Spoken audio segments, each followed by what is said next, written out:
गाजियाबाद में था तो वहां एसएसपी था। एक नया मैंने मोडस ऑपरेंडाई देखा मकान पे कब्जा करने का। वहां तब वो डेवलप करती हुई सिटी थी, पुरानी बात है। दिल्ली से बड़े बड़े लोग आते थे, बंबई से, और बड़े बड़े मकान बनवाए और उसके बाद रहते थे मुंबई में और दिल्ली में और बैंगलोर में। खाली मकान में एक आदमी ने, मैंने मान लीजिए, एक मुकदमा लगाया, राहुल जी को दूसरा फरीक बनाया और कोर्ट में यह दायर किया कि ये मेरा मकान है, राहुल जी ने कब्जा कर लिया। एक्चुअली राहुल जी का है ना मेरा है, वो मकान किसी और का है। और मैंने एक फर्जी कागज लगा करके पेश कर दिया कोर्ट में मुकदमा। कभी कभी जज भी मिले हुए थे।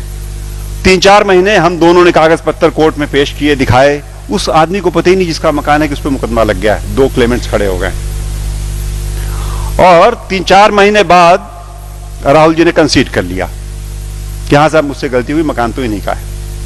कोर्ट ने आदेश कर दिया मेरे नाम पे कि वो मकान इनका है।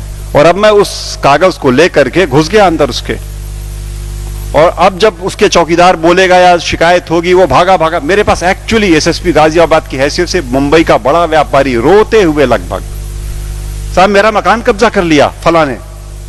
तुम्हारा मकान? जब बुलाया तो उसने कहा साहब कोर्ट का आदेश दी, मेरा मकान है, ओरिजिनल कागज सारे इसके पास हैं और कोर्ट ने आदेश उनके लिए कर दिया।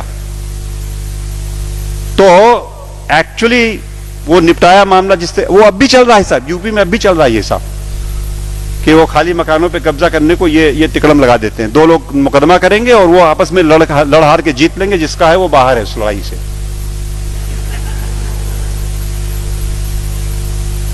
आपसे ये कहता हूं कि वो वही लड़ाई आज चल रही है। ये जो स्यूडो सेक्युलरिस्ट्स हैं, जो सेक्युलर लोग हैं, उन्हें सेक्युलरिज्म के बारे में नहीं पता, और जो धार्मिक लोग हैं उन्हें धर्म के बारे में नहीं पता। लेना देना नहीं उनका इससे कुछ भी। वो अपनी जो उनकी सत्ता की होड़ में जो कुछ हो रहा है सो हो रहा है, और उस होड़ में मकान हमारा आपका जा रहा है।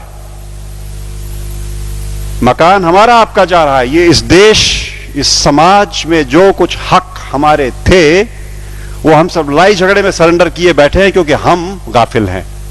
हम ये जानने को तैयार नहीं हैं कि हमारा धर्म क्या है, हम क्या है, और ये लड़ाई किस बात की है। बराए मेहरबानी ये और जो धर्म के और सेक्युलरिज्म के ठेकेदार दुनिया भर के परिभाषाएं फैला रहे हैं, एक बार उन्हें रोक करके हम अपनी परिभाषाएं समझ करके उनके सामने रखें तो शायद ये बात रुक पाए। मुझे तो और कोई तरीका दिखाई नहीं पड़ता है आपके बीच में आकर के, इसलिए मुझे अच्छा लगा।